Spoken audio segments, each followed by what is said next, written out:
चित्रों पे कि 5 दिन की हुकूमत पे इतना नशा, 5 दिन की हुकूमत पे इतना नशा, हम तो वो हैं जो सदियों से सुल्तान हैं। आज आप सबके बीच में मैं पहले भी एक बार मीरापुर मेरा आना हुआ था और तब मैं सिर्फ आपकी बेटी के हैसियत से आई थी। आज आप सबकी दुआओं के बदौलत एक पार्लियामेंटेरियन की हैसियत। देखिए, मुनव्वर हुसैन की बेटी सांसद इकरा हसन जब सांसद बनने के बाद पहली मर्तबा मीरापुर विधानसभा पहुंची तो किस तरह से लोगों का उन्होंने शुक्रिया अदा किया। आप सब जानते हैं वो लोगों की दुख में, लोगों के सुख में, सब में शामिल होती हैं। बड़ी अच्छी अच्छी बातें उन्होंने अपनी उस स्पीच के अंदर बयान की है जो कि आप इस वीडियो के अंदर समाप्त करेंगे। दूसरी तरफ शायर इमरान प्रतापगढ़ी, आप उनको भी जानते हैं कि उन्होंने हर मुद्दे पर अपनी नज्म को, शायरी को बयान करके लोगों का बेइंतहा दिल को जीता है। एक उन्होंने ऐसी नज्म पढ़ी है जिस नज्म के अंदर उन्होंने हमारे मुल्क हिंदुस्तान की 750 साल की हुकूमत को बयान किया है। आप सब जानते हैं कि मुल्क हिंदुस्तान के अंदर मुसलमानों ने तकरीबन 750 साल हुकूमत की है, लेकिन कभी भी किसी को कोई तकलीफ ना दी, ना ही हमने कोई मंदिर तोड़े, ना ही हमने किसी पर जुल्म किया। उन्होंने उस अशार के अंदर, उस नज्म के अंदर अपने दर्द को और अपने मुल्क हिंदुस्तान की हुकूमत को बयान किया है और दौरे जदीद की हुकूमत का भी जिक्र उन्होंने किया है जो आज हुकूमतें गुरूर तकब्बुर करते फिरती हैं। उन्होंने अपनी शायरी के जरिए उन गुरूर को, उन तकब्बुरों को तोड़ा है। चलिए दोनों वीडियो आप एक के बाद एक समाप्त कीजिए। इंशाअल्लाह आपको इस वीडियो के अंदर बहुत कुछ सीखने को मिल सकता है। चलिए आप वीडियो देखिए। आज आप सबके बीच में मैं पहले भी एक बार मीरापुर मेरा आना हुआ था और तब मैं सिर्फ आपकी बेटी के हैसियत से आई थी। आज आप सबकी दुआओं के बदौलत एक पार्लियामेंटेरियन की हैसियत से भी आपके बीच में आई हूँ। लेकिन पहले मैं आपकी बेटी हूँ और बहन हूँ और आप लोगों से हमारा जो ताल्लुक है वो वोट का तो है नहीं क्योंकि एरिया अलग हो गया, लेकिन दिली लगाव है, दिली ताल्लुक है क्योंकि आपका क्षेत्र वो खुशनसीब क्षेत्र है जिसे मेरे वालिद साहब ने अपने अंतिम वक्त में उन्होंने यहाँ की पैरवी करी, यहाँ की सरपरस्ती करी और आपको ऐसा उनका वक्त मिला बेशकीमती कि जब वो अपनी राजनीतिक जीवन में परिपक्व हो गए थे तब उन्हें आपकी खिदमत करने का मौका मिला। इसीलिए मुझे लगता है कि आप लोग उन्हें आज भी अपने दिल में जिंदा रखते हैं, उन्हें याद करते हैं और बस यही ताल्लुक है, वहीं से ये डोर चली आ रही है। और मेरी बस आप सबसे यही गुजारिश है कि इस प्यार को आपने जितनी दुआओं से मुझे नवाजा है इसको इसी तरीके से बरकरार कर रखें क्योंकि वोट तो आप नहीं डाल सकते, लेकिन आपकी जो दुआओं हैं उसी का असर रहा कि इतना मुश्किल चुनाव हम जीत पाए।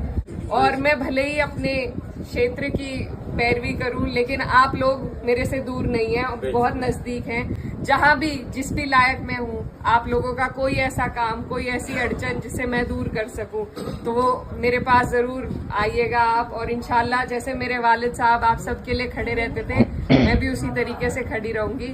और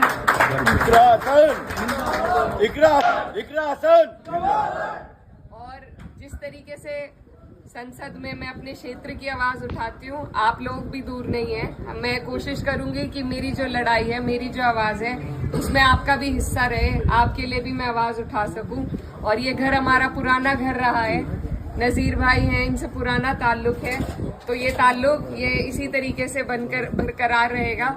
और क्योंकि राजनीतिक प्रोग्राम तो नहीं है, पर फिर भी ये कहना चाहती हूँ कि जिस तरीके से इस चुनाव में हम लोगों को सफलता मिली, पार्टी को सफलता मिली, तो अब बस सभी में जोश है और बस कोशिश यही करनी है कि आने वाली 27 में सरकार को आपको और हमें मिलकर बदलना है। क्योंकि जब तक सरकार नहीं बदली जाएगी तब तक आप और हम कहीं ना कहीं पिसते रहेंगे। तो इसलिए जरूरी है कि अभी से आप अपने जहन में इस बात को डाल लें कि जब मौका आएगा तो यहाँ से हमारे राष्ट्रीय अध्यक्ष अखिलेश यादव जी के हाथों को आपको मजबूत करना है। और सरकार 10 साल से हम झेल रहे हैं, अब की बार मेहनत करके बिना किसी उसके सबको एकजुट होकर उसे बदल के दिखाना है, अपनी सरकार बनानी है। 27 के लिए आप लोग अभी से मेहनत में जुट जाइए। और उससे पहले ही आपके यहाँ उपचुनाव भी है, तो जिस तरीके से हमारी पार्टी की सीटें आई हैं उसी तरीके से अब जो जिन सीटों पर उपचुनाव होगा, मेरी आप लोगों से गुजारिश है कि आप अपनी तरफ से एक उदाहरण पेश करें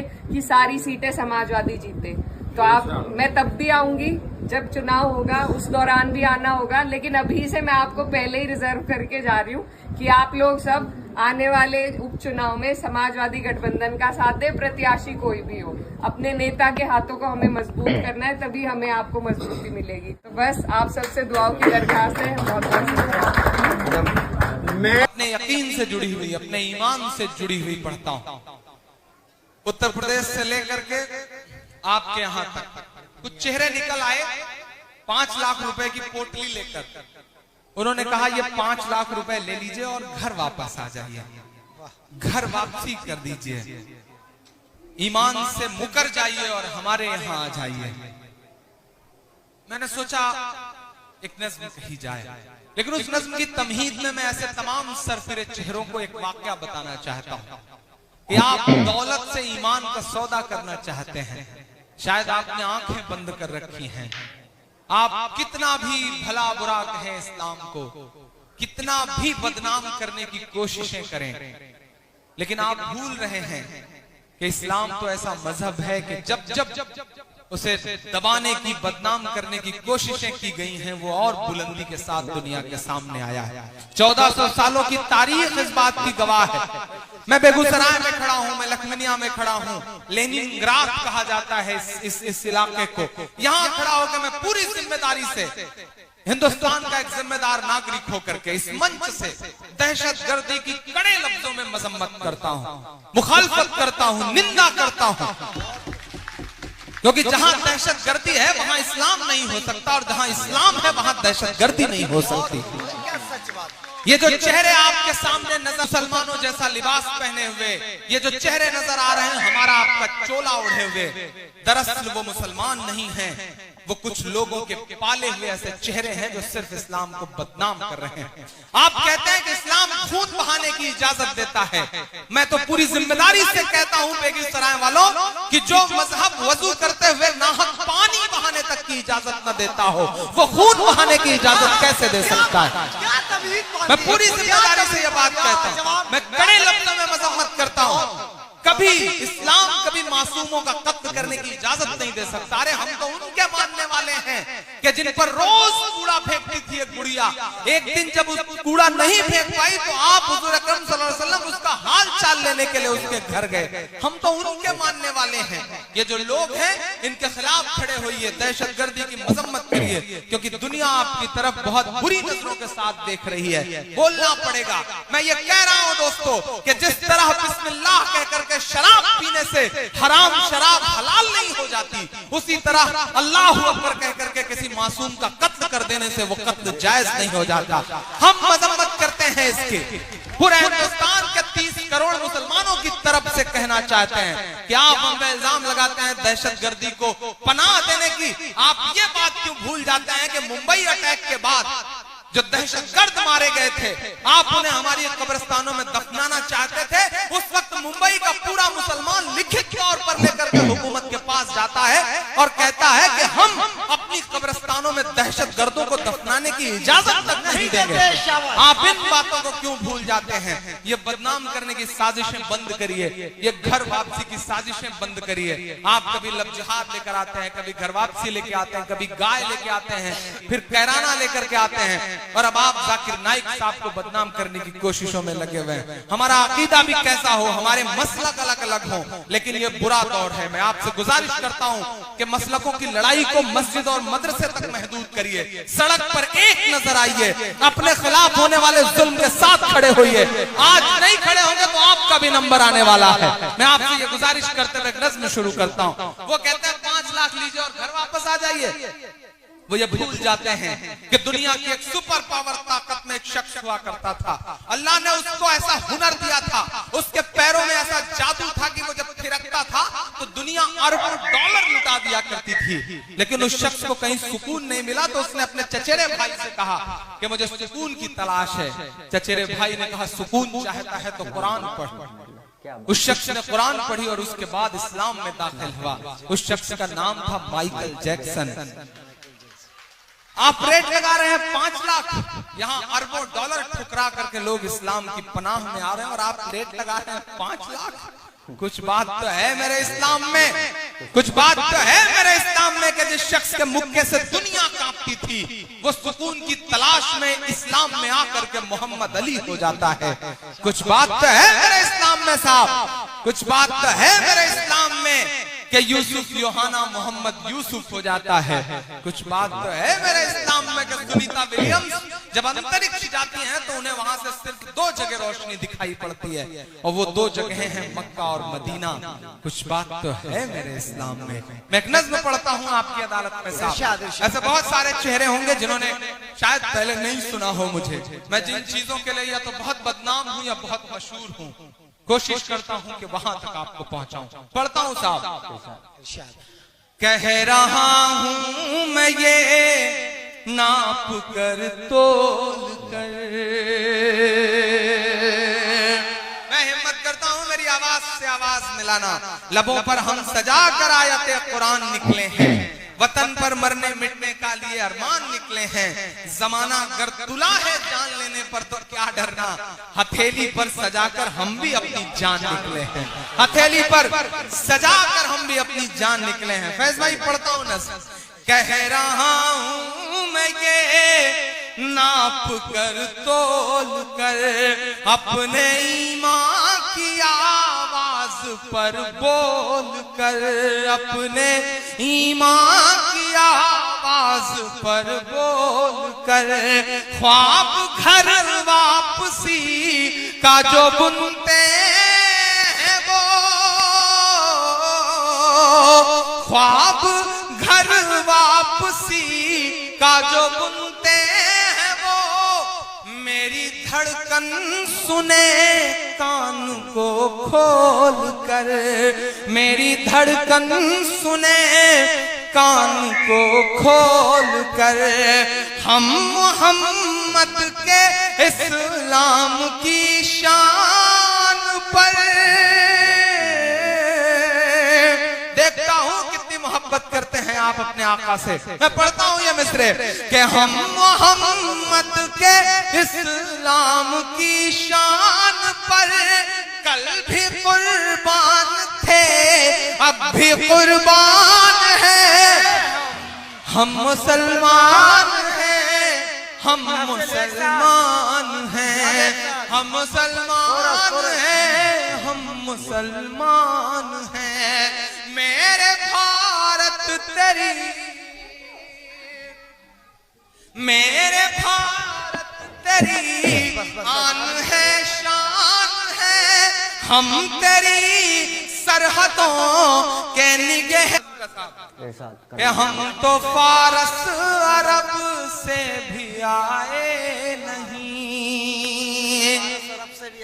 मुझे याद है जब मैंने बचपन में आंखें खोली थी, घुटनों के बल चलता था मैं उबैद भाई, तो मेरे पड़ोस में भगवती मिश्रा चाचा होते थे, मेरे पड़ोस में सीताराम जी होते थे। कभी कभी मैं सड़क पार करते हुए जब मेरे पैर लड़खड़ाते थे तो मेरी उंगली पकड़ के मुझे सड़क पार करवाते थे। हमने ऐसे माशरे में आंखें खोली हैं। ये कौन लोग हैं जो टिकट लेकर के घूम रहे हैं कि पाकिस्तान चले जाइए। अब की जो फैसला होगा वो यहीं पर होगा। अब कि हम दूसरी हिजरत नहीं होने वाली, हमसे अब दूसरी हिजरत नहीं होने वाली। अब ये जो लोग हैं जो कहते हैं साहब कि हिंदुस्तान हमारा है, आपका क्या है, मैं उनसे चीख करके कहता हूं कि आप बाय डिफॉल्ट हिंदुस्तानी हैं। गिरिराज साहब आप बाय डिफॉल्ट हिंदुस्तानी हैं, हम बाय चॉइस हिंदुस्तानी हैं। हमने चुना है हिंदुस्तान को, हमारा हक 2 गुना है इस मुल्क पर। हमने चुना है, हम चाहते तो पुरखों के साथ जो बंटवारे के लोग थे उनके साथ जा सकते थे, लेकिन नहीं गए। हमने इस मिट्टी में अपनी सांसों को दफन करना कबूल किया, हम गए नहीं। हमारा 2 गुना हक है साहब। मैं मिसरे पढ़ता हूं कि हम तो फारस अरब से भी आए नहीं, तेरे अपने हैं हम तो पराए नहीं, तेरे अपने हैं हम तो पराए नहीं। इस तरह से सितम हम पे ढाए गए, महसूस करिएगा कभी कभी उस सितम को। हम चेहरे से मुसलमान नहीं लगते, हम ट्रेनों के फर्स्ट क्लास में सफर करते हैं। मेरे इस दर्द को अरशद साहब समझ सकते हैं, उबैद भाई समझ सकते हैं, फैज भाई समझ सकते हैं, परवेज भाई समझ सकते हैं, या हम इन जैसे लगने वाले तमाम लोग समझ सकते हैं। हम ट्रेनों के फर्स्ट क्लास में सफर करते हैं, हमारे पड़ोस में बहुत सारे लोग बैठे होते हैं, हम चेहरे से मुसलमान नहीं लगते, लेकिन जब हमारे मोबाइल पर फोन आता है और हम जवाब में जब वालेकुम अस्सलाम कहते हैं तो हमारे आसपास की सवारियों के चेहरों के एक्सप्रेशंस बताते हैं कि मुल्क के हालात बहुत बदल चुके हैं। समझिए इस बदलाव को समझिए, बात करिए। हम एयरपोर्ट पर खड़े होते हैं सिक्योरिटी चेक के लिए, बोर्डिंग पास पर हमारा नाम पढ़ने के बाद सिक्योरिटी इंचार्ज की उंगलियों का दबाव बताता है कि मुल्क के हालात तो बहुत बदल गए हैं। बोलना पड़ेगा, मायूस होने से काम नहीं चलेगा। बिहार वालों, मायूसी कुफ्र है। आपने मुत्तहिद होकर बताया पूरे हिंदुस्तान को कि फासिस्ट ताकतों से मुकाबला इस तरह किया जाता है। मैं सलाम करूंगा आपको, आप बहुत जिम्मेदार लोग हैं। आप मायूस नहीं हुए, क्योंकि मायूसी कुफ्र है इस्लाम में। डूबते हुए सूरज को देख करके लोग दरवाजा बंद कर लेते हैं और उगते हुए सूरज को देख करके लोग दरवाजा खोल देते हैं। आपसे गुजारिश करूंगा, नई नस्लों से गुजारिश करूंगा कि बोलना सीखिए, वक्त से आंख मिलाइए, बुरे वक्त के सामने खड़े होइए, क्योंकि जो वक्त से आंख नहीं मिलाते वक्त उनसे बहुत बुरा इम्तिहान लेता है। जिन अंग्रेजों की हुकूमत में कभी सूरज नहीं डूबता था, जब वो वक्त से आंख नहीं मिला सके तो आज उनके राजाओं के कपड़े बैंड बाजे वाले पहनते हैं। समझना पड़ेगा इस बात को। मैं पढ़ता हूं बंद कि हम तो फारस अरब से भी आए नहीं, तेरे अपने हैं हम तो पराए नहीं। इस तरह से सितम हम पे ढाए गए, मुद्दतें हो गई मुस्कुराए नहीं, मुद्दतें हो गई मुस्कुराए नहीं। पटना से लेकर के दिल्ली तक इमरान प्रतापगढ़ी के मिस्रों की गवाह हैं हिंदुस्तान की हजारों इमारतें कि मेरे पुरखों की जागीरदारी है ये। ईमान में हरारत पैदा हो तो बताना जरा सुन करके कि मेरे पुरखों की जागीरदारी है ये, मत समझना कि हम लोग मेहमान हैं, हम मुसलमान हैं, हम मुसलमान हैं। मेरे भारत तेरी आन है, शान है, हम तेरी सरहदों के निगहबान हैं, हम मुसलमान हैं, हम मुसलमान हैं। आखिरी बंद पढ़ता हूं इस नज्म का। घर वापसी, घर वापसी, घर वापसी। स्वामी जी, योगी जी, प्राची जी, कराना है घर वापसी तो मैं 2 नाम गिना रहा हूं।